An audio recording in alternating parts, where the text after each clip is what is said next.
안녕하세요. 영희부동산입니다.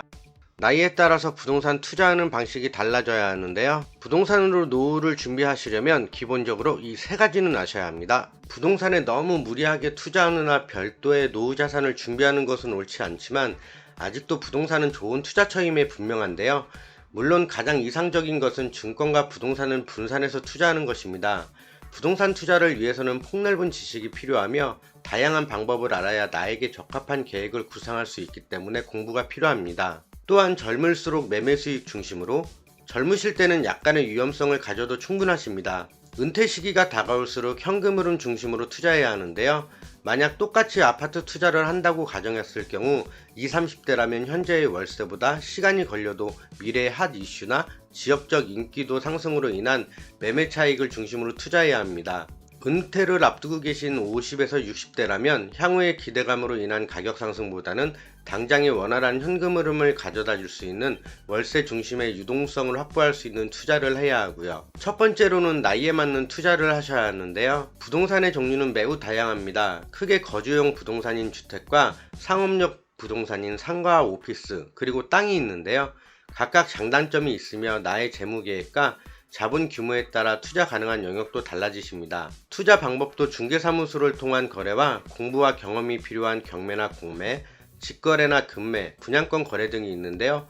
만약 은퇴를 앞둔 시점이라면 환금성이 떨어지고 거래에 시간이 필요한 땅 투자는 하지 않는 것이 좋습니다. 만약 개발 이슈 때문에 땅 투자가 하고 싶다면 다른 여유 자금으로 적어도 5년 이상은 돈 걱정 없이 살 수 있어야 합니다. 만약 매매가 원활하지 않는다면 유동성 부족으로 매우 곤란한 상태에 빠지게 되시기 때문인데요. 아직 나이가 젊은 20, 30대라면 폭넓은 공부를 위해 다양한 투자를 경험해 보시는 것도 좋고요. 어떤 사람에게는 경매가 잘 맞을 수도 있지만 어떤 사람에게는 분양권 거래나 중개소를 통한 거래가 성격에 잘 맞을 수도 있습니다. 어떤 방법이 나에게 잘 맞을지 모르기 때문에 아직 시간적 여유가 있는 20, 30대라면 잘 맞는 방법을 찾을 때까지 노력해 보시길 바랍니다. 40, 50대라면 수능 시험을 앞둔 고2, 고3과 같은데요. 가장 자신이 있거나 익숙한 분야를 선택해 시행착오를 겪지 않는 것이 중요합니다. 무난하게 주택이나 오피스텔 투자로 시작해보는 것은 어떨까요? 두 번째로는 향후의 인구 구조의 변화에 민감하셔야 하는데 이미 우리나라는 초고령화 사회인데요. 그렇다면 향후에 큰 평수의 아파트보다 작은 평수의 소형 아파트가 더욱 인기가 많아질 것으로 보여지죠. 인구 구조는 지역적 특성에도 많이 반영됩니다. 젊은 층들은 직장 문제로 수도권이나 대도시 중심에 몰리게 될 것이고요. 이 사람들은 대부분 가정을 이루고 있으며 월세보다는 가급적 대출을 활용한 전세나 내 집 마련을 목표로 거주하고 있습니다. 지방의 소도시나 외곽 지역에는 공장지대나 수도권에서 할 수 없는 업종들이 모여 있습니다. 이 지역에는 한국인보다 외국인 노동자가 본국에서 생계가 어렵기 때문에 한국에서 수년간 살기로 결정한 중국인들이 많습니다. 이들 덕분에 작거나 중심지가 아니더라도 전세보다 월세가 인기가 많습니다. 의외로 수익률도 높은 편이고요. 다만 매매는 잘 이루어지지 않고 매매 차익을 노리기는 쉽지 않습니다.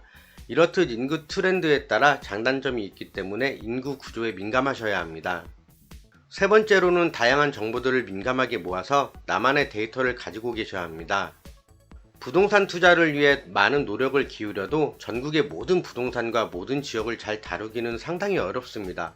오히려 전업 투자자가 아니라면 어려울지도 모릅니다. 따라서 내가 사는 지역이나 투자 가능한 자본을 고려해 특정 지역들을 선정해서 집중적으로 분석해 보는 것이 좋고요. 그리고 해당 지역들에 대한 각종 정보에 끊임없이 귀를 기울이셔야 하는데요. 정말 깨알같은 정보는 행운처럼 갑자기 나타나는 것이 아니라 끊임없이 노력했던 자에게 보이는 것입니다. 누구에게는 지나가는 소식도 면밀히 분석하고 관찰했던 이에게는 황금 같은 기회로 보일 수 있기 때문인데요. 가격 변화부터 지역 정책의 흐름까지 각종 데이터를 나만의 방식으로 정리해 시각화하거나 구축해 놓는 것이 좋습니다. 정리해 놓지 않으면 다시 생각났을 때 다시 찾기도 어렵거니와 시간이 흐르면 헷갈리고 잊어버릴 수 있기 때문입니다.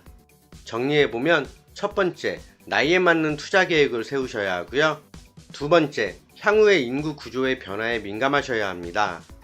세 번째, 다양한 정보들을 민감하게 모아서 나만의 데이터를 가지고 계셔야 합니다. 이상으로 영희부동산이었고요. 시청해주셔서 대단히 감사합니다.